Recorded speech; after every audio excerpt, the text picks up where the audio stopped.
الله الرحمن الرحيم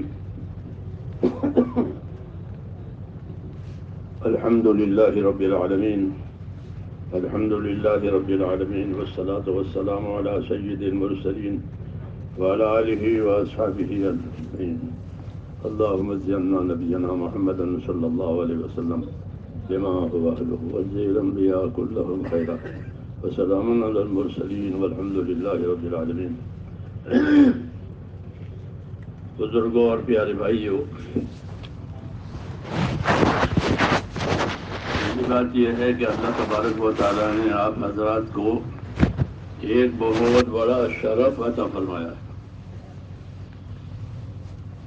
بڑا شرف، کیونکہ ایمان اور علم یہی دونوں شرف کی چیزیں ہیں. باقی کسی چیز کے اللہ کے ہاں کوئی قدر نہیں ہے. سب کو دے دیتے ہیں باقی چیزیں، دنیا کی حکومتیں، دنیا کی زراعتیں، دنیا کی دولتیں، وسعت. یہ وسعت کی کوئی قیمت نہیں ہے، اس لیے کہ وہ زینت میں ہے، اور زینت امتحان کے لیے ہوتی ہے. جی ہاں، سب چیزیں.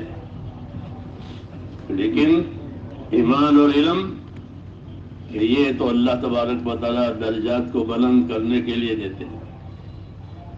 ایمان والوں کے درجات ایمان کی وجہ سے بلند ہوتے ہیں، اور علم کی وجہ سے ان کے درجات بلند ہوتے ہیں.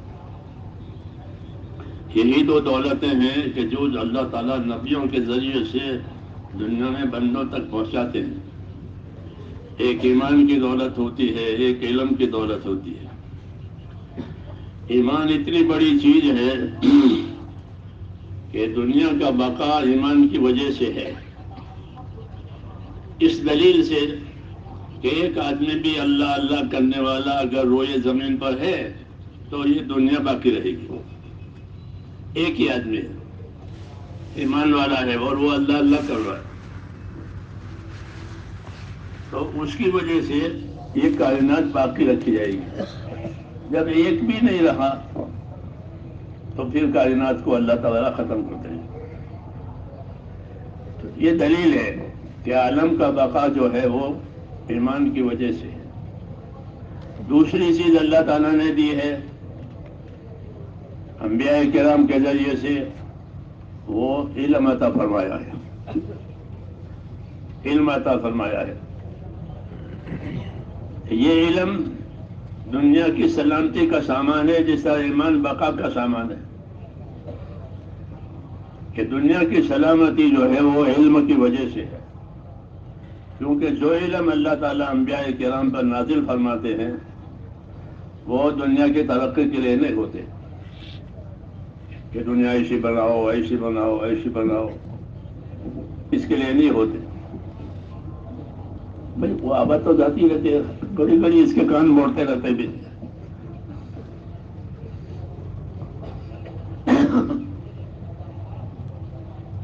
جب شکایت آ گئی کہ آواز نہ آئی تب اس کو چھیڑنا، یہ اصول ہے. فوراً وہ شکایت کریں کہ حضرات کے بعد آواز نہیں آ رہی تو پھر اس کو چھیڑے. نہیں تو بگڑی اس کے کان اٹھنے کی کیا ضرورت ہے؟ میں بھول گیا کیا کہہ رہا تھا.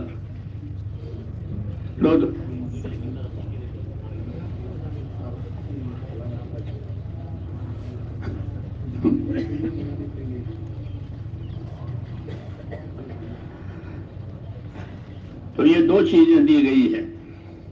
تو جو علم ہے وہ عالم کی سلامتی کا سامان ہے، جس طرح ایمان بقا کا سامان ہے. وہ دونوں کی ضرورت ہے، بقا بھی ہو، سلامتی بھی ہو.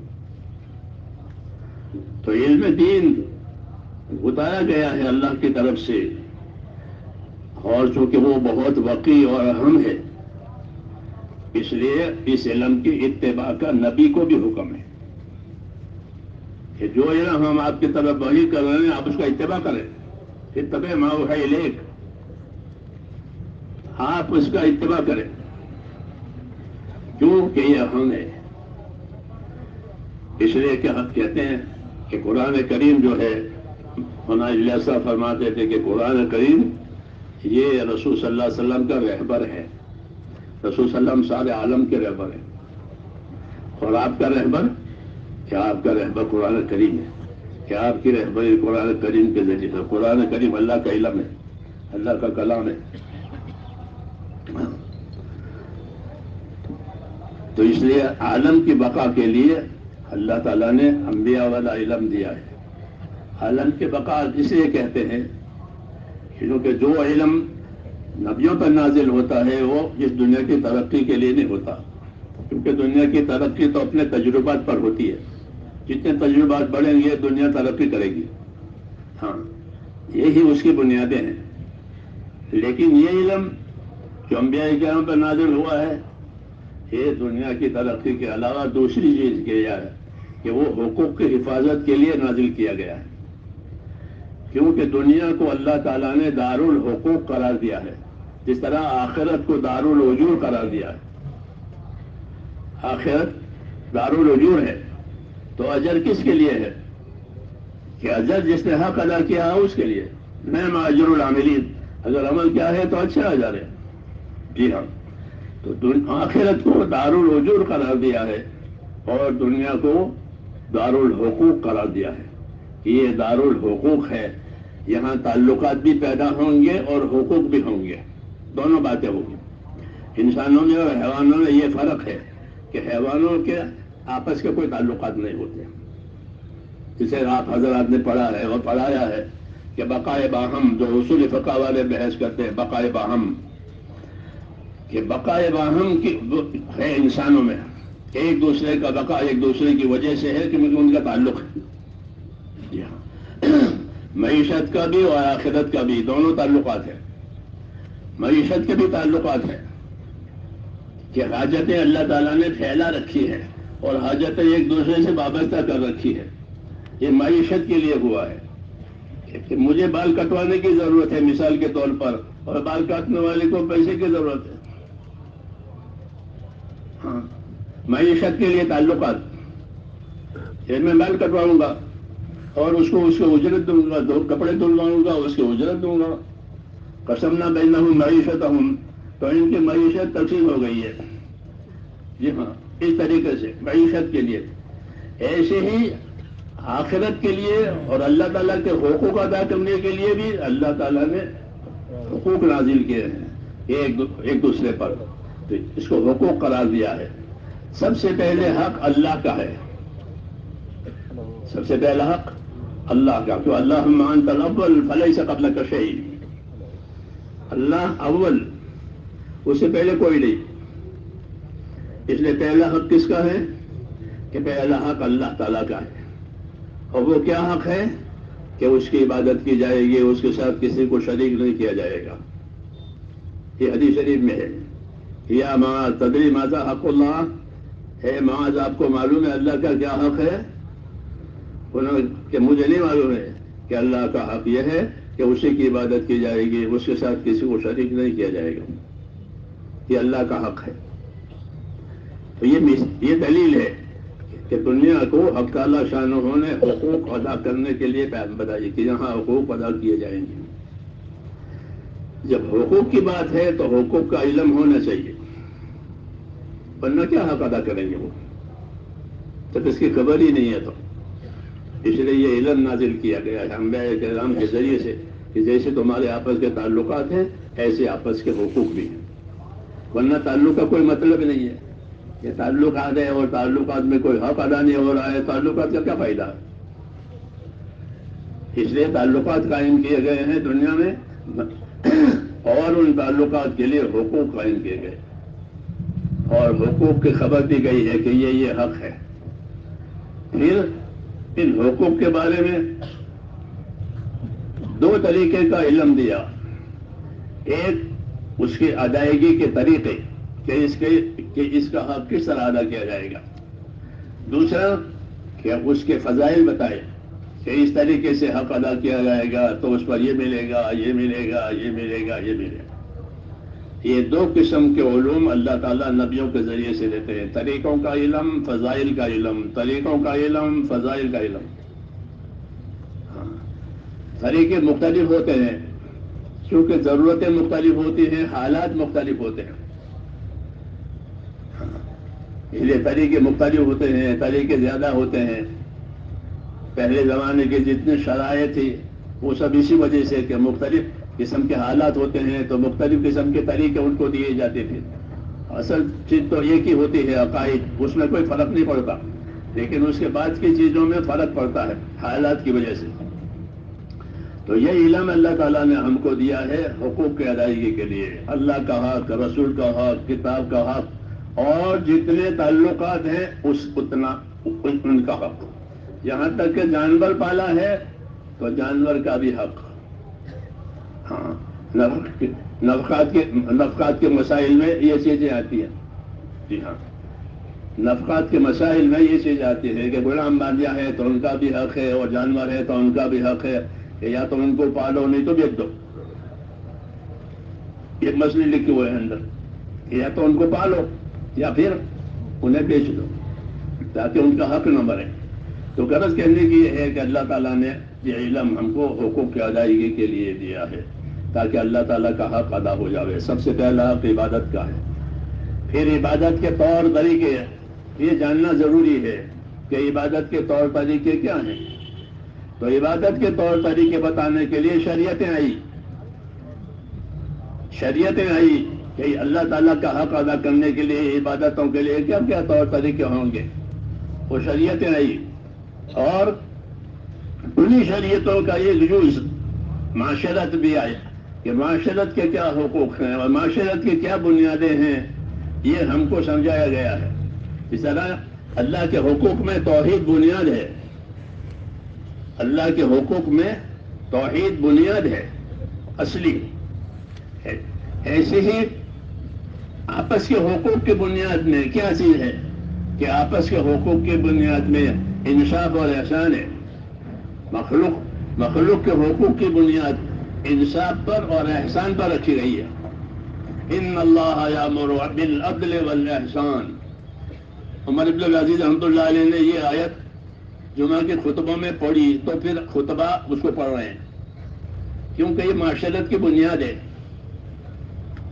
اس میں معاشرت کی بنیاد ہے کہ دنیا میں معاشرت اپنی زندگی کیسے گزارو گے. کہ ایمان تو اللہ سے تعلق رکھتا ہے. معاشرت میں کیا کہ معاشرت کے اندر احسان اور انصاف، یہ دو مخلوق کے لیے دیا گیا ہے کہ مخلوق کے تعلقات کے میں ایک انصاف ہے اور ایک احسان ہے. انصاف واجب ہے، انصاف فرض ہے ہر وقت. جس طرح ظلم ہر وقت حرام ہے، انصاف کی ضد ہے ظلم، تو ظلم ہر وقت حرام ہے. صحیح بات ہے نا؟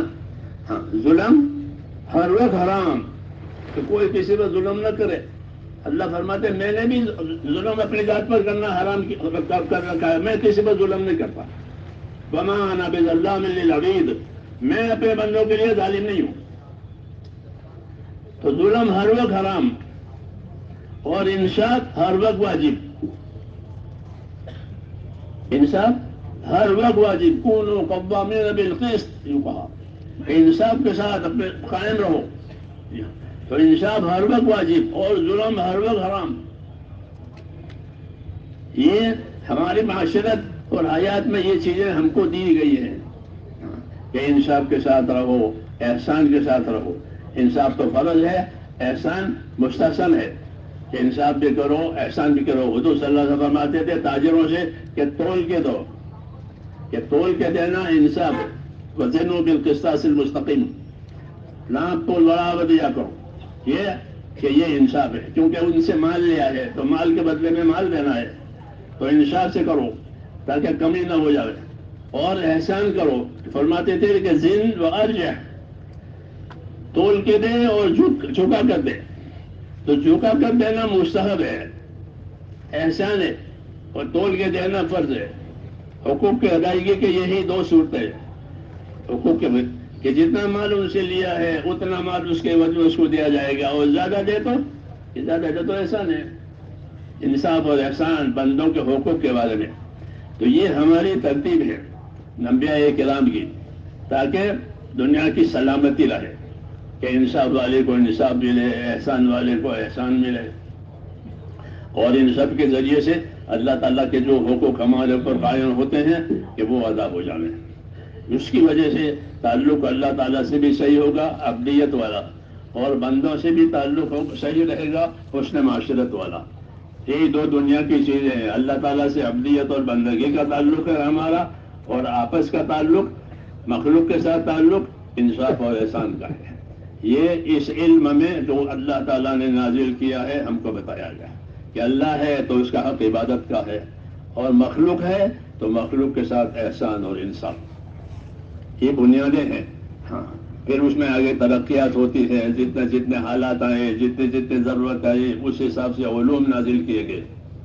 جناب رسول اللہ صلی اللہ علیہ وسلم سب سے آخر میں آئے، اور انسانیت و شریعت اپنے کمال پر پہنچ گئی۔ جیسے بچہ بڑا ہوتا ہے تو اس کے قد جتنا بڑھے اتنا کپڑا اس کے اوپر بڑھے گا، پھر وہ اپنے اصلی قد پر پہنچ جاتا ہے۔ جی ہاں، اب بڑھنے کا کوئی سوال نہیں ہوتا، اس لیے اب جو کپڑے بنیں گے وہ اسی طرح بنیں گے۔ ایسے ہی انسانیت بڑھتے بڑھتے اپنی صلاحیت میں اوپر تک پہنچ گئی۔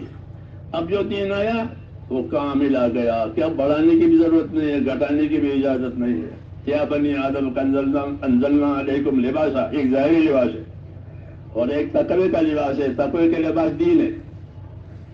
یا بنی آدم قد انزلنا علیکم لباسا یواری سوآتکم وریشا ولباس التقوی ذالک خیر۔ تو دو لباس بتائے، ایک وہی ہے اور ایک لباس تقوی کا، وہ دین ہے۔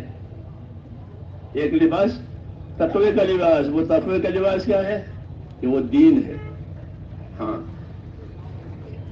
کہ جو دین اللہ نے دیا ہے اگر صورت مثالی اس کی دی جائے تو وہ لباس ہوگا، کیونکہ لباس میں دو صفتیں ہیں۔ لباس میں کتنی صفتیں؟ کون سی کون سی؟ یواری سوآتکم وریشا، یہ تو صفت بتائی لباس کی۔ یواری سوآتکم وریشا، یہ لباس کیا کرے گا کہ تمہارے عیب کو چھپا دے گا۔ جو نامناسب جگہ ہے جس کا اظہار، تو لباس اس کو چھپا دے گا، اور کیا کرے گا کہ رونق پیدا کرے گا بدن کی۔ وریشا، رونق، جیسے مور کا لباس مور کے لیے رونق، وہ ریش کا پر، ریش پر کو کہتے ہیں، تو مور کا لباس اس کی رونق۔ تو ہم کو لباس کے دو صفتیں دی کہ وہ تمہارے عیب کو بھی چھپا دے اور تمہارے بدن میں رونق لاوے۔ جی ہاں، الناس باللباس، عربی کا مشہور کہ لوگ لباس کی وجہ سے کہ یہ بادشاہ ہے، یہ فلانا ہے، اور اس کے لباس سے پہچانا جاتا ہے۔ جی ہاں، ہاں، الناس باللباس مثل مشہور ہے۔ تو اللہ تعالیٰ نے دین دیا ہے بطور لباس کہ وہ لباس ہے، وہ تقوی کا لباس کہلاتا ہے کہ وہ نافرمانی سے بچاتا ہے، جیسے سردی گرمی سے بچاتا ہے، نافرمانی سے بچاتا ہے۔ دین کا لباس، اسے لباس کے طور پر اس کو کہا کہ دین ایک لباس ہے۔ اس دین کے دو پہلو ہے، ایمان اور عمل، ایمان اور علم۔ دین میں ایک ایمان ہے اور ایک علم ہے۔ علم اللہ تعالیٰ نے اپنی طرف سے نازل کیا ہے تربیت کے لیے۔ کس کے لیے؟ تربیت کے لیے علم نازل کیا ہے۔ مادی تربیت کے لیے زمین کی چیزیں ہوتی ہیں، کھانا پینا، دوسری چیزیں، پہننا اوڑھنا، یہ مادی تربیت موت سے پہلے کی۔ اس کے لیے تمام مادی چیزیں زمین سے برآمد ہوتی ہے، چاہے کھانا ہو، پہننا ہو، زینت کے لباس، سونا چاندی، یہ زمین سے برآمد ہوتی ہے، کیونکہ اس کا تعلق بدن سے ہے، بدن مٹی کا ہے، تو وہ ایک ہی جنس کی چیزیں ہو گئی۔ اور دوسری چیز اللہ تعالیٰ نے روح نازل کی ہے، بدن میں روح ڈالی گئی ہے۔ اس روح کے لیے کیا چاہیے؟ تو اس روح کے لیے ایمان اور علم کا لباس ہے کہ روح کی جو ترقی ہے وہ ایمان کی وجہ سے، روح نہیں ہوتے روح کالی ہو جاتی ایمان کے بغیر۔ جی ہاں، کہ ایمان نہیں ہے، علم نہیں ہے کہ روح کالی ہو جائے گی، برباد ہو جائے گی۔ اس کے لیے اللہ تعالیٰ نے یہ نازل کیا ہے کہ ایمان دیا ہے اور علم دیا ہے، ہاں، تاکہ روحانی ترقی بھی ہو، اللہ سے تعلق بھی بڑھتا چلا جائے اور حقوق کی معرفت بھی ہوتی چلی جائے کہ آپس کے حقوق میں بھی کامیاب ہو کر نکلے، اور اللہ تعالیٰ کا جو عبدیت والا ہم پر حق ہے وہ بھی پوری طرح ادا ہو جائے۔ اس لیے رسول صلی اللہ علیہ وسلم کو بھیجا، اور آپ کو جو علوم دیے گئے ہیں وہ علی وجہ الکمال دیے گئے ہیں۔ اب کوئی آگے بڑھانے کی ضرورت نہیں ہے، اس میں کوئی کمی بیشی نہیں ہوگی، یہ غیر منسوخ ہیں، جی ہاں، اس میں کمی بیشی نہیں ہونے کی۔ پورا علم، عقائد ہو، عبادات ہو، معاملات ہو، معاشرت ہو، اخلاق ہو، ہر لائن کا پورا علم جناب رسول اللہ صلی اللہ علیہ وسلم کو دیا گیا ہے۔ وَعَلَّمَكَ مَا لَمْ تَكُنْ تَعْلَمُ، کہ آپ کو وہ علم دیا گیا جو آپ نہیں جانتے۔ ظاہر بات ہے کہ آپ تو بالکل کچھ نہیں جانتے تھے، تو ہر لائن کا پورا علم۔ ہاں، اس لیے کسی کی طرف رجوع کرنے کی ضرورت اب نہیں رہے گی، پورا علم آپ صلی اللہ علیہ وسلم کو دیا گیا ہے، اور وہ علم امت کو حضور صلی اللہ علیہ وسلم نے پہنچایا ہے، کیونکہ علم تبلیغ کے لیے ہوتا ہے، جیسے مال تجارت کے لیے ہوتا ہے، زمین زراعت کے لیے ہوتی ہے، اور علم کس لیے ہوتا ہے؟ کہ علم تبلیغ کے لیے ہوتا ہے۔ بلغ ما انزل الیک، ہاں، جو چیز آپ پر نازل کی گئی ہے آپ اس کی تبلیغ کریں، یہ اس کا مصرف ہے کہ علم کی تبلیغ، علم کا مصرف کہ اس کی تبلیغ ہے۔ اس لیے حضور صلی اللہ علیہ وسلم کے علوم آپ کی دعوت سے جڑے ہوئے ہیں، اور آپ کی دعوت علوم سے جڑی ہوئی ہے۔ جو علوم نازل ہوئے آپ نے اس کی لوگوں کو دعوت دی ہے۔ تو دعوت دینے کا کیا مطلب ہے؟ کہ ان کو باخبر کیا ہے، کہ نہیں، باخبر کرنا فقط نہیں ہوتا دعوت کا مطلب، بلکہ آپ نے لوگوں کو اس کا طلبگار بنایا ہے۔ تو دعوت اسی کو کہتے ہیں کہ اس دعوت کے لوگوں میں طلب پیدا ہو جائے۔ آپ نے ولیمے کی دعوت دی تو کھانے کی طلب پیدا ہو گئی، ہاں، خالی دعایت نہیں ہے، ایڈورٹائز نہیں ہے، دعوت ہے، دعایت نہیں ہے، جی ہاں، بلکہ اس کی طلب۔ تو دعوت کا مطلب، کہ دعوت کا مطلب یہ ہوتا ہے کہ ایک چیز ہے لوگوں میں اس کی طلب پیدا کر، جیسے موبائل کی دعوت۔ اب موبائل ایسی چلائی گئی یہ چیز کہ لوگ اس کے طالب ہو گئے، اس پر فدا ہو گئے، اس پر لوگ فدا ہو گئے، وہ کوئی مشغلہ نہیں ملے پڑے، 100%، 100%، یہ کیا کہ طلب پیدا ہو گئی۔ تو جو دعوت انبیاء کرام کے ذمہ ہے اس کا یہ مطلب ہے کہ جو چیز ان کو دی گئی ہے ان حضرات نے لوگوں کو اس کا طالب بنایا۔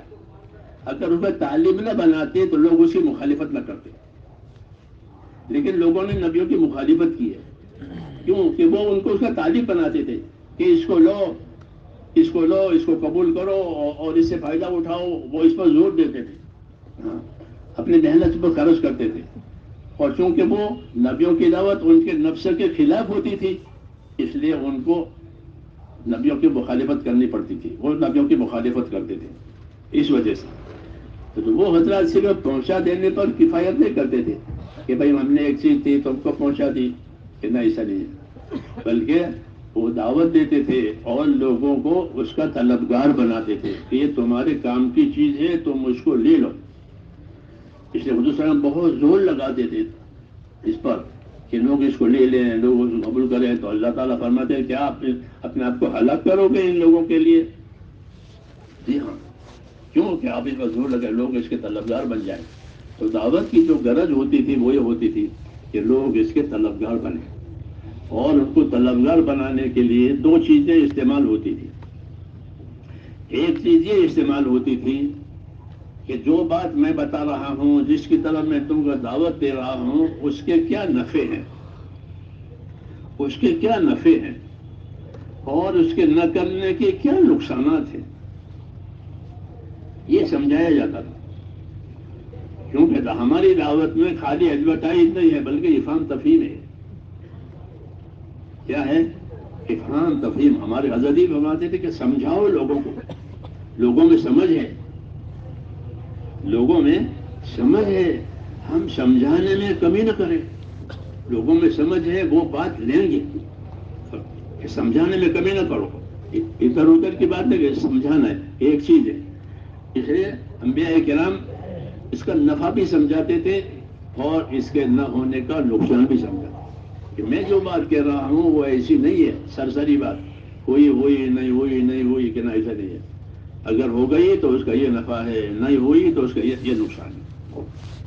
اس لیے انبیاء کرام کے سمجھنے کا اسلوب جو اللہ تعالیٰ نے ہم کو بتایا ہے کہ وما نرسل المرسلین الا مبشرین ومنذرین، کہ ہم انبیاء کرام کو مبشر اور منذر بنا کر بھیجتے ہیں۔ یہ ان کا اسلوب ہے۔ کیا ہے کہ ان کا اسلوب کہ بھئی کیسے سمجھاؤ گے کہ مبشر بن کر، یعنی ان کو بشارتیں سنائی جائے گی کہ آپ نے یہ کام کیا تو آپ کو اللہ تعالیٰ آخرت میں یہ دیں گے اور دنیا میں اس کی یہ برکتیں ہوگی اور آخرت میں یہ برکتیں ہوگی، تو اس کے نتائج سے آگاہ کرنا ہے، اچھے نتائج بشارتوں کے عنوان سے، اور جو برے نتائج آئیں گے وہ انذار کے عنوان سے، انذار کے عنوان سے۔ اس لیے کہا ہم نے نبیوں کو مبشر بنا کر بھیجا ہے، منذر بنا کر بھیجا ہے، کہ ان کو آگاہ کرتے ہیں کہ یہ بات نہ مانی گئی تو اس کے نقصانات بہت زیادہ ہوں گے، اس کے خطرے بہت زیادہ ہیں، اس لیے میں تم کو اسے ڈراتا ہوں۔ وحی کے ذریعے سے بات مجھے معلوم ہوئی ہے۔ تو ان کا اسلوب یہ ہوتا تھا کہ وہ کام کرنے میں، جو کام کرنے ہیں اس کی بشارتیں، اس کے انعامات اکرامات، اس کی برکتیں، اس کا ذکر کرتے تھے، اور جو چیزیں چھوڑنی ہیں اس کو چھوڑنا ضروری ہے، اور نہیں چھوڑیں گے تو پھر اس کی وجہ سے یہ سزائیں ہوگی، یہاں تک کہ اللہ تعالیٰ نہ چھوڑنے کی وجہ سے اللہ انتقام لے گا۔ وہ سخت بات ہے کہ وہ اللہ اس کا انتقام لے گا کہ کیوں ہماری بات نہیں مانی اور کیوں یہ چیزیں نہیں چھوڑی، تو اللہ کے انتقام سے اور اللہ کی سزا سے وہ ٹلاتے تھے۔ یہی اسلوب ہے لوگوں میں طلب پیدا کرنے کا کہ بشارتیں سناؤ، وعیدیں بتاؤ، تاکہ وہ انجام کے بارے میں فکر مند ہو جائیں، یہ اچھا انجام ہے، یہ برا اچھا۔ تو ایک تو طلب پیدا کرنے کے لیے ان کا یہ اسلوب ہوتا تھا۔ دوسری چیز لوگوں کو مائل کرنے کے لیے وہ یہ ہوتی تھی کہ حضرات انبیاء کرام کو اللہ تعالیٰ اخلاق کے ساتھ بھیجتے تھے، ان کے اندر اخلاق ہوتے تھے، اپنی امت کے بارے میں، اپنے قوم کے بارے میں وہ 100% ہمدرد ہوتے تھے، 100% ہمدردی ہی ہمدردی ان کے اندر ہے، اور کچھ نہیں ہے۔ وہ صراحت کہتے تھے کہ میں تو تمہارا خیرخواہ ہوں، میں تمہارا ناصح ہوں، جی ہاں، میں تمہاری نصیحت اور خیرخواہی کے اندر میری کوئی مطلب نہیں ہے، مجھے تم سے کوئی مطلب نہیں ہے، کوئی لینا دینا ہے۔ یہ طریقہ ہوتا تھا کہ جس کو ہدایت دی جائے، جس کو رہبری دی جائے، اس سے کچھ نہیں لینا ہے، ہاں اس کی رہبری کرنی ہے، اس کی خیرخواہی کرنی ہے، بے غرض بن کر کے۔ تو ایک تو بشارتیں سناتے تھے، اپنی بے غرضی بتاتے تھے، اور اپنے اخلاق کا ان کے ساتھ اظہار کرتے تھے۔ اخلاق کا اظہار اس طریقے سے ہوتا تھا کہ وہ اگر وہ نہ مانے تو نہ ماننے کی وجہ سے ان سے مایوس نہیں ہوتے تھے، اور اگر وہ نہ مانے اور اس کے ساتھ مخالفت بھی کرے، ایذائیں دے، تو اس کے جواب میں وہ صبر کرتے تھے۔ انبیاء کرام کو صبر کی بہت زیادہ تاکیدیں دی گئی اللہ کی طرف سے، بہت زیادہ۔ تمام جتنا بڑا نبی اتنا بڑا صبر، جتنا بڑا نبی اتنا بڑا صبر۔ وَاصْبِرْ كَمَا صَبَرَ أُولُو الْعَزْمِ مِنَ الرُّسُلِ، کہ جو بڑے بڑے رسولوں نے صبر کیا، آپ ایسا صبر کرو، تو آپ کا صبر سب سے زیادہ ہے، کیونکہ آپ کا کام سب زیادہ۔ تو اس کام میں انہوں نے صبر سے اور اخلاق سے کام لیا۔ اس کی وجہ سے جو نرم نرم دل ہوتے تھے وہ مائل ہو جاتے تھے کہ بھئی یہ کچھ چاہتا نہیں ہے، پھر اس کے اخلاق اچھے ہیں، اس کی رہبری اچھی ہے، تو ماننے میں کیا حرج ہے، تو لوگ مان لیتے تھے اگرچہ وہ تھوڑے ہوتے تھے۔ تو یہ نبیوں کا طریقہ ہوتا تھا، لوگوں میں طلب پیدا کرانا، اخلاق کا معاملہ کرنا، ان کی خیرخواہی کا معاملہ کرنا، کہ جس کی وجہ سے وہ جو ہے شریک ہو جائیں مقصد کے اندر۔ یہ دعوت تھی، خلاصہ اس کے، یہ دعوت کا یہ خلاصہ تھا۔ آج بھی اسی کی ضرورت ہے۔ آج جو ہے امت میں جو بات پیدا ہو گئی ہے وہ دین اور آخرت سے بے طلبی پیدا ہوئی ہے، کہ آخرت سے دین سے کوئی مطلب نہیں ہے، آخرت سے غفلت ہے اور دین کے بارے میں بے طلبی ہے۔ ہاں، دین کے بارے میں بے طلبی، دین کی طلب نہیں ہے کہ دین آ جاوے، علم آ جاوے، اعمال آ جاوے، اخلاق آ جاوے، اس طلب نہیں ہے۔ آج جو ضرورت ہے امت کو متوجہ کرنے کی وہ اس کی طرف کہ ان کے اندر آخرت کی فکر آ جائے، آخرت کی طلب آ جائے. ہاں، طلب نہیں ہے ان کے اندر، کیونکہ جن میں طلب ہوتی ہے وہ تو خود ہی آتے ہیں. جیسے آپ کے پاس طلبہ آتے ہیں، یہ طلب والے ہیں کہ ان کو علم دین چاہیے، ان کو علم دین چاہیے، تو وہ اپنی طلب کے ساتھ آتے ہیں. جب وہ اپنی طلب کے ساتھ آتے ہیں تو سارے قواعد ضوابط کا وہ اہتمام کرتے ہیں، کیونکہ ان کو اپنی طلب ہے. لیکن جن کو طلب نہیں ہے ان کو کیا؟ تو اس کا کیا علاج ہے؟ اس کا کیا علاج ہے کہ جن لوگوں میں دین کی آخرت کی طلب نہیں ہے ان میں طلب پیدا کرانا، ان میں آخرت کی فکر پیدا کرانا. یہ ہماری دعوت کی غرض ہے. جو دعوت یہ چل رہی ہے موجودہ دور میں ہماری، وہ امت میں جو بے طلبی ہے مولانا الیاس رحمۃ اللہ علیہ پر، اسی کا بوجھ تھا کہ امت میں سے روز بروز اپنے دین کی، اپنے آخرت کی طلب گھٹ رہی ہے.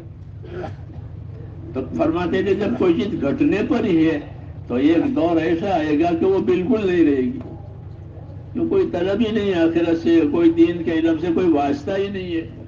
ایسا دور آ جائے گا تو وہ ایک اجنبی چیز ہو جائے گی، دین کی طلب اور دین اور آخرت کی طلب. اس لیے یہ طریقہ جاری کیا گیا ہے کہ بے طلبوں میں جاؤ.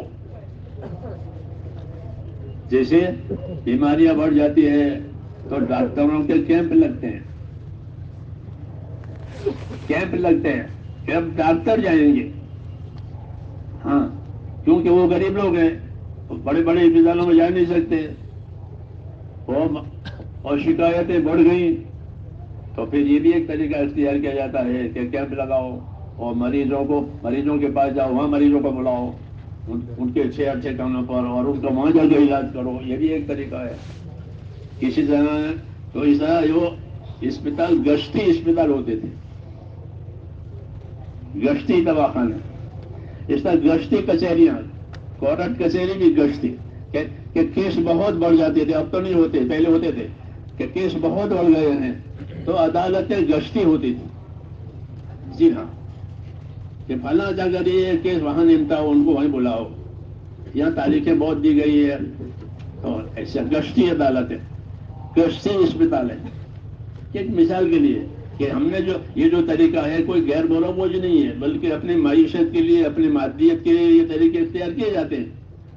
تو ایسا اپنے دین کے لیے طریقے اختیار کیا کہ بھائی ان کے پاس جاؤ.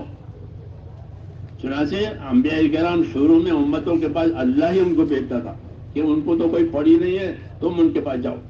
انا ارسلنا نوحا الی قومہ، ہم نے نوح کو ان کی قوم کے پاس بھیجا. نوح کی قوم کو تو نوح کی کوئی پرواہ نہیں تھی، لیکن اللہ تعالیٰ نے بھیجا ہے. یہ اصلی طریقہ ہے. دو طریقے ہیں، ایک طلب والوں کے پاس جانا، ایک بے طلبوں کے پاس جانا. طلب والوں کے پاس جانے کا طریقہ ہے وہ مروج ہے، وہ مروج ہے. اور ایک بے طلبوں میں جانا کہ یہ غیر مروج ہے.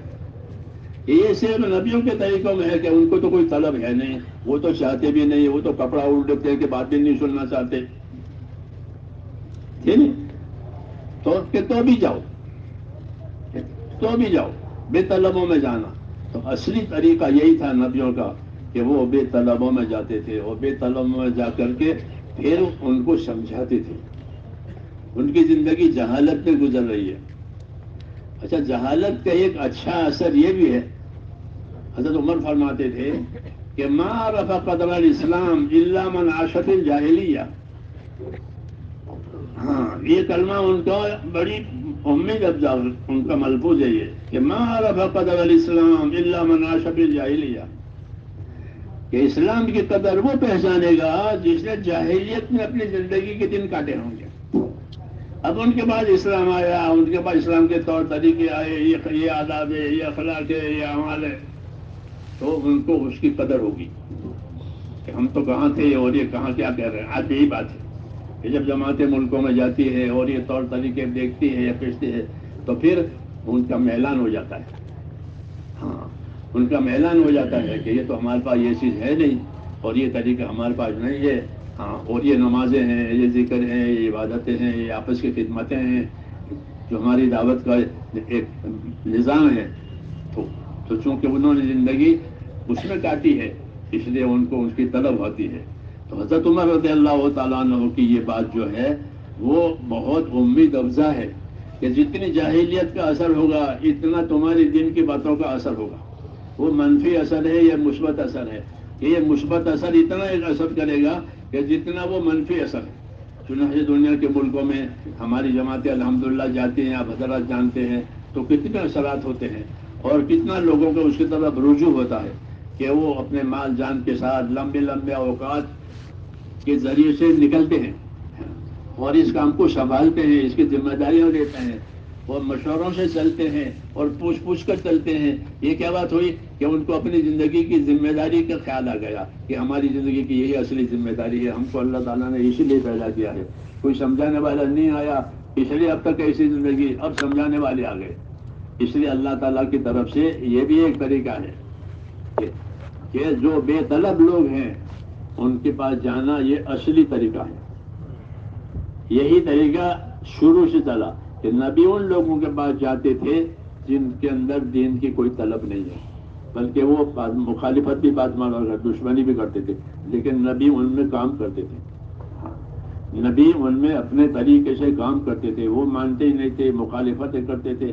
اللہ تعالیٰ کی طرف سے حکم آتا تھا کہ انہی میں رہو، صبر کرو، صبر کے ساتھ کام لو، اللہ تعالیٰ دین کا مددگار ہے تو اللہ تعالیٰ تمہاری مدد کرے گا۔ اللہ تعالیٰ نبیوں کو جماتے تھے ان کے کام پر، یہاں تک کہ پھر ان میں ایک طبقہ پیدا ہو جاتا تھا جو مان لیتا تھا اور وہی کامیاب ہو جاتا تھا، اور جو نہیں مانتے تھے تو حجت پوری ہو جانے کی وجہ سے اللہ تعالیٰ ان کو نامراد بنا دیتے تھے، چاہے وہ حکومت میں ہو، زراعتوں میں ہو۔ قرآن پاک میں ان کی مادیت کے مختلف اقسام بتائے ہیں جو نامراد ہوئے ہیں۔ حاکم تھے وہ بھی نامراد ہو گئے، تاجر تھے وہ بھی نامراد ہو گئے، فیکٹریوں کے مالک تھے وہ بھی نامراد، زمینداری کے مالک تھے، یہ سب جتنی بڑی بڑی شکلیں آج ہیں ترقی کی وہ سب شکلیں پہلے بھی ہوئی ہیں۔ اگر ان شکلوں نے ان بات کو قبول نہیں کیا تو وہ اپنی شکلوں میں کامیاب نہیں ہوئے۔ یہ اللہ نے عبرت کے طور پر بتایا ہے تاکہ قیامت تک یہ سبق رہے کہ یہ چیزیں ایسی نہیں ہے کہ اس میں رہ کر کوئی کامیاب ہوگا، اس میں رہ کر اس وقت کامیاب ہوگا جب اس کے اندر آخرت والی زندگی آئے گی۔ اور یہی اصل مقصد ہے کہ اپنی دنیا کی زندگی کے اندر اپنی آخرت والی زندگی کو لگاؤ، تاکہ حقوق ادا ہو جائیں۔ آخرت کی زندگی کا یہی اصلی اثر ہے کہ جب آدمی میں اپنے آخرت کی فکر پیدا ہو جاتی ہے تو وہ سب سے پہلے اللہ تعالیٰ کا حق ادا کرتا ہے، یعنی ایمان اور عبادت اس کی زندگی میں آتا ہے۔ پھر ایمان اور عبادت کو سنبھالنے کے لیے اللہ تعالیٰ ان کو علم دیتے ہیں، اس علم میں اللہ تعالیٰ اپنا حق بھی جتاتے ہیں اور دوسروں کے حقوق بھی جتاتے ہیں کہ دوسروں کے یہ حقوق ہیں، دوسروں کے یہ حقوق ہیں، کیونکہ دنیا تعلقات کی جگہ ہے، جتنے تعلقات اتنے حقوق، جتنے تعلقات اتنے حقوق، تو پھر اس علم کی وجہ سے وہ تمام حقوق سلامت رہتے ہیں۔ یہ فرق ہے، یہ فرق ہے دنیا کے علوم میں اور نبیوں کے علوم میں، کہ دنیا کے علوم میں اپنی معیشت کی ترقی مطلوب ہوتی ہے کہ ہماری معیشت، ہمارا روزگار ترقی پر آوے، یہ دنیا کے علوم کی اصلی غرض ہوتی ہے۔ ہمارے علم کی یہ غرض نہیں ہے کہ ہماری معیشت ترقی پر آوے، بلکہ ہمارے علم کی غرض یہ ہے کہ اللہ تعالیٰ نے ہم پر جو جو حقوق واجب کیے ہیں، خدا کے اپنے، خدا کی کتاب کے، رسول کے اور آپس کے تعلقات کے جو جو حقوق ہیں، انصاف کے، احسان کے، رواداری کے، یہ حقوق ہماری زندگی میں آ جائے، یہ ہمارے علم کی اصلی غرض ہے۔ اس لیے اس علم سے دنیا طلبی منع ہے کہ اس علم سے کوئی دنیا طلبی نہ کرے۔ بنی اسرائیل کے علماء اس وجہ سے فاسق قرار دیے گئے کہ انہوں نے اپنے اس علم سے لوگوں کی دنیا طلب کی، اس لیے ان کو فاسق ہونے کا حکم لگایا، کہ ان کی اکثریت یہ فاسق ہیں۔ صحابہ کرام کو متقی بتایا، کیا بتایا؟ کہ یہ تقوی والے ہیں، ان سے کہا کہ یہ فسق والے ہیں۔ کہ صحابہ کرام کو جو علم ملا حضور صلی اللہ علیہ وسلم کی وجہ سے، انہوں نے اپنے آپ کو اس علم کے تابع کیا، اس علم کے تابع کیا اپنے آپ کو، اس کو اتباع کہتے ہیں۔ کہ صحابہ کی زندگی کا بڑا سرمایہ، کہ صحابہ زندگی کا بڑا سرمایہ کیا؟ کہ صحابہ کرام کی زندگی کا بڑا سرمایہ ان کا اتباع ہے، کہ انہوں نے اتباع کیا ہے۔ کس کا؟ کہ اللہ کا، رسول کا، اللہ کی کتاب کا. یہ ان کی زندگی کا اصلی سرمایہ ہے کہ انہوں نے اتباع کیا ہے، کیونکہ مذہب میں اتباع اصل ہے. مذہب میں اتباع اصل ہے. اتباع کرو کس کا؟ کہ جو وہی آئے. نبی سے کہا اتباع کرو کس کا؟ کہ وہی کا. اور امت سے کہا کہ نبی کا اتباع کرو کیونکہ نبی پر وہی آئی ہے. تو نبی پر، امت پر اصل اتباع ہے. تو صحابہ کرام نے وہ اتباع کیا، اسی وجہ سے اللہ تعالیٰ ان سے راضی ہو گئے. تو ان کی اتباع میں دونوں چیزیں ہیں کہ جو علم آیا وہ بھی انہوں نے لیا، جو عمل آیا وہ بھی کیا، پھر اس علم کے جو تقاضے تھے وہ بھی پورے کیے. کہ علم کے کیا تقاضے ہیں؟ کہ علم کے ایسے ہی تقاضے ہیں جیسے مال کے تقاضے ہوتے ہیں. کہ مال کے کیا تقاضے ہیں؟ کہ مال کا تقاضا یہ ہے کہ مال کو بڑھاؤ. اگر نہیں بڑھاؤ گے تو اس کو کھا جاؤ گے. ہاں، اس لیے جس کے پاس مال آتا ہے وہ اپنے مال کو بڑھانے کی فکر کرتا ہے، چاہے تجارت سے بڑھاوے چاہے زراعت سے بڑھاوے، لیکن وہ بڑھائے گا. یہ نہیں بڑھائے گا تو کھا جائے گا. تو کہ اپنے علم کو بڑھاؤ. کہ اپنے علم کو بڑھانے کی کیا صورت ہے؟ کہ اپنے علم کو بڑھانے کی ایک صورت ہے کہ اس پر عمل کرو. کہ جس علم پر عمل ہوگا وہ باقی رہے گا، اور جو عمل نہیں ہوگا وہ علم چلا جائے گا. ہاں، اس لیے علم کی ذمہ داری ایک یہ ہے کہ اپنے آپ کو اس کا پابند کرو. یہ علم کا تقاضا ہے. اس لیے نبی پر بھی حکم ہے کہ اپنے اندر استقامت پیدا کرو. فاستقم کما امرت. نبی کو حکم ہے کہ جو جو امر آپ کی طرف آ رہے ہیں آپ اس پر استقامت کے ساتھ رہیں. دوسرا حکم امت کی طرف ہے، وہ کیا ہے؟ کہ فاستقم کما امرت ومن تاب معك، اے ومن آمن معك. کہ آپ بھی استقامت کے ساتھ رہیں گے اس علم پر، اور جو آپ پر ایمان لائے ہیں وہ بھی استقامت کے ساتھ رہیں. ایک ہی بات ہے کہ نبی اپنے علم پر استقامت کرے گا اور امت نبی کے اتباع میں وہ بھی استقامت کے ساتھ رہے گی. تو اس علم کا تقاضا ہم کو یہ بتایا گیا ہے کہ اپنی ذات کو اس کے تابع کرو. اگر اپنی ذات کو اس کے تابع نہیں کرے گا تو فاسق ہو جائے گا. جیسے بنی اسرائیل علماء فاسق ہوئے. کیوں؟ کہ انہوں نے اپنی ذات کو اس کے تابع نہیں کیا، بلکہ انہوں نے اپنے آپ کو خواہشات کے تابع کیا. اور اپنے اتنے مسعود فرماتے تھے کہ آج تو تمہاری خواہشیں علم کے تابع ہے. اپنے ساتھیوں سے کہہ رہے تھے کہ تمہاری خواہشیں تمہارے علم کے تابع ہے. لوگ خواہشوں کا عمل نہیں کرتے، علم کے تابع. ایک دور آئے گا کہ لوگ اپنے علم کو خواہشوں کے تابع کریں گے، کہ حلال کو حرام اور حرام کو حلال کر دیں گے تاکہ خواہشیں پوری ہو جائے. وہ فسق ہے. وہ تو بنی اسرائیل کے علماء پر فسق کا حکم اس لیے لایا ہے کہ وہ اپنے علم کے تابع نہیں ہوئے. ہاں، اور صحابہ کرام پہلا طبقہ ہے علماء کرام کا، کیونکہ صحابہ کرام کے علوم بہت گہرے تھے، سرسری نہیں تھے. ابن مسعود فرماتے تھے کہ یہ حضرات اعمقهم علما، کہ یہ حضرات اپنے علم میں بہت گہرے ہیں. ہاں، تو وہ اپنے علم میں گہرے ہوتے تھے، تو گہرے ہونے کی وجہ سے انہوں نے اپنے آپ کو اس علم کا تابع بنایا تھا. اس لیے ان کو تقویٰ دیا گیا، ان کو فسق دیا گیا، ان کو تقویٰ دیا گیا. یہ دو چیزیں ہیں، فَأَلْهَمَهَا فُجُورَهَا وَتَقْوَاهَا. دو چیزیں ہوتی ہیں کہ انسان کی طبیعت یا فسق لے گی یا تقویٰ لے گی. اگر آپ اپنے آپ کو پابند کریں گے تو تقویٰ آئے گا، اور نہیں تو فسق آئے گا کہ حد سے نکل جائیں گے. تو وہ علماء فاسق ہوئے. یہ کہ ان کو تقویٰ دیا گیا تھا، کہ تقوی کی وجہ سے وہ اپنے علم پر قائم ہے. کہ ان کو تقویٰ حضور صلی اللہ علیہ وسلم کی صحبت سے ملا. دوسرا اپنی صحیح محنت سے ملا، یعنی اپنی استقامت سے ملا، کہ انہوں نے صحیح محنت بھی کی کہ اس علم کا حق ادا کرنے کے لیے، اس ایمان کا حق ادا کرنے کے لیے اپنے آپ کو پابند کیا اور نبی کریم صلی اللہ علیہ وسلم کا اتباع کیا. اس لیے ان کی زندگی چمکدار ہو گئی ہدایت کے لیے. ہدایت کے چاند، وہ ہدایت کے چراغ بن گئے اور ستاروں کی طرح ان کو قرار دیا گیا. یہ ستارے ہیں، جس کے پیچھے بھی جاؤ گے راستہ ملے گا، یعنی ان کے پاس نور ہدایت ہے. یہ کہنا ہے علم کی تابعداری کی وجہ سے، ایمان کے تقاضے پورا کرنے کی وجہ سے ان کے اندر یہ باتیں پیدا ہوئی ہے. ہاں، تاکہ جو بھی ان کے پیچھے جائے گا وہ صحیح راستہ پائے گا. وہ ان پر اعتماد ظاہر کیا گیا ہے کہ ان پر ہمارا اعتماد ہے، کہ ان کی راہ صحیح ہے، ان کا رخ صحیح ہے.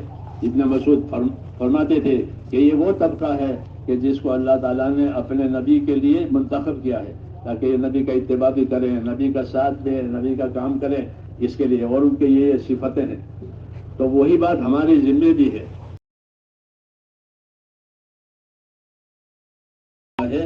یہ علم اس کا تقاضا کرتا ہے کہ اس علم کے تقاضے پورے کیے جائیں. تو میں نے کہا علم کا ایک تقاضا یہ ہے کہ اپنے آپ کو اس کا پابند کیا جائے، استقامت دوسرا تقاضا ہے. دوسرا یہ ہے کہ اس علم کو دنیا میں عام کیا جائے. اگر طلب کرنے والے ہوں تو ان کو ان کی طلب کے حساب سے دیں کہ یہ طلبہ ہیں، کہ ان کے حساب سے، ان کے استعداد کے حساب سے ان کو علم دو. حضور صلی اللہ علیہ وسلم نے اپنے بعد والوں کو وصیتیں کی تھی کہ میرے بعد تمہارے پاس لوگ آئیں گے اس دین کو سیکھنے کے لیے، سمجھنے کے لیے، اس لیے ان کے ساتھ بھلائی کرنا یہ میری وصیت ہے. چنانچہ بعد میں لوگ آئے اور صحابہ ان کو سکھاتے تھے، کھلاتے تھے، پلاتے تھے. ابو ہریرہ کی پہلی زندگی تو بہت مسکنت کی زندگی تھی، پھر بعد میں اللہ تعالیٰ نے ان کو غنی کر دیا تو لوگ آتے تھے تو ابو ہریرہ ان کو اپنے گھر لے جاتے کہ عشاء کی نماز پڑھ لو پھر گھر جانا ہے. گھر جا کر کیا کرنا ہے کہ گھر جا کر کہ تم کو جس کام کے لیے آئے ہو وہ بھی ہوگا اور تمہاری ضیافت بھی ہوگی. تمہاری ضیافت بھی ہوگی کہ تم مہمانی ہو، کیونکہ تم مہمان رسول ہو، تم مہمان اسلام ہو. طالب علم مہمان اسلام ہوتا ہے. طالب علم کون ہوتا ہے؟ وہ اسلام کا مہمان، ہاں، کہ وہ اسلام سیکھنے کے لیے آیا ہے. جی ہاں. تو ان کو مہمان بناتے تھے، کھانا کھلاتے تھے. تو کھانا کھلا کر کے پھر جو چیز وہ سیکھنے سمجھنے کے لیے آئے تھے وہ ان کو دیتے تھے. کیوں؟ کہ حضور صلی اللہ علیہ وسلم کی وصیت تھی. اس وصیت کو پورا کرنے کے لیے انہوں نے خدمتیں بھی کی ہیں، ان کی تعلیم تدریس بھی کی ہے.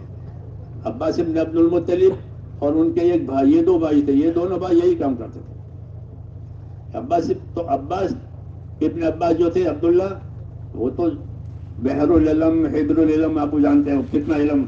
تو وہ بیٹھ جاتے تھے درس کے لیے اور طلبہ آتے تھے، پڑھنے والے، سیکھنے والے، پوچھنے والے، تو ان کو درس دیتے تھے. جب وہ فارغ ہو جاتے تھے تو دوسرے بھائی ہوتے تھے، وہ دروازے پہ کھڑے رہتے تھے، پوچھتے تھے بھائی سے فارغ ہو گئے؟ ہاں. کہ کھانا کھا کے جاؤ. بھائی سے فارغ ہوئے، درس سے فارغ ہوئے، مختلف سوالات لے کر آتے تھے، وہ تاریخ کا، تفسیر کا، حدیث کا. تو ان کو درس دیتے تھے. وہ جب فارغ ہو جاتے تھے تو دوسرے دروازے پر دوسرے بھائی کھڑے رہتے تھے کہ فارغ ہو گئے کہ ہاں، کہ کھانا کھا کے جاؤ. تو وہ ان کا اکرام کرتے تھے، یہ ان کی تعلیم کرتے تھے. کیوں؟ کہ ہم کو یہ وصیت ہے کہ میرے بعد لوگ آئیں گے اور تم ان کے ساتھ بھلائی کرنا. تو بھلائی میں دونوں باتیں تھیں، ان کو خدمت بھی کرتے تھے اور جس مقصد کے لیے وہ بھی دیتے تھے، چونکہ ان میں طلب تھی. اب ہمارا دور یہ آیا ہے کہ لوگوں میں کوئی طلب دین کی طرف سے ہے نہیں. تو اب کیا کرنا پڑے گا کہ پہلا والا طریقہ لینا پڑے گا. کہ پہلے والے طریقے میں کیا تھا کہ پہلے طریقے میں حضور صلی اللہ علیہ وسلم اپنا وفود بھیجتے تھے. وفود بھیجتے تھے لوگوں کے پاس. جب قریش کے جھگڑے ختم ہو گئے، اللہ نے ختم کر دیے، تو پھر وفود آپ نے بھیجے ہیں لوگوں کے پاس. کس کے لیے؟ کہ ان کی تعلیم کے لیے، ان کی تبلیغ کے لیے، کہ اب سکون ہو گیا ہے، اب کوئی مزاحمت نہیں ہے. تو وفود بھیجے جاتے تھے اور وہ جا کر کے ان کو تعلیم دیتے تھے. اگر ان میں دین نہیں ہے تو ان کو دین کی دعوت دیتے تھے، دین ہے تو پھر آگے کی تعلیم دیتے تھے. تو دونوں باتیں تو، دعوت بھی ہوتی تھی، تعلیم بھی ہوتی تھی. یہ سکون کے زمانے میں ہوا. ہاں، خاص طور سے فتح مکے کے بعد وفود آپ کے پاس خود بھی آئے اور آپ کے وفود بھی گئے. یہ ایک مصنون طریقہ ہے. وہی مصنون طریقہ ہمارا ہے کہ جب لوگوں میں طلب نہیں ہے اور وہ حرکت نہیں کرتے ہیں دین کے لیے، تو پھر دین والے حرکت کریں. کیا کریں؟ کہ دین والے اپنے حرکت کریں. کیونکہ علم دین کو اللہ تعالیٰ نے مشترک سرمایہ بنایا ہے. کیا بنایا ہے؟ مشترک سرمایہ. یعنی یہ کسی قوم کے لیے نہیں ہے بلکہ یہ سب کے لیے ہے. اس لیے جن میں طلب ہوگی وہ تو طلب مقابل لے گا، اور طلب نہیں ہے تو کہ طلب نہیں ہے تو ان میں طلب پیدا کر کے دو تاکہ ان کو ان کا حق مل جائے. جیسے کوئی بارش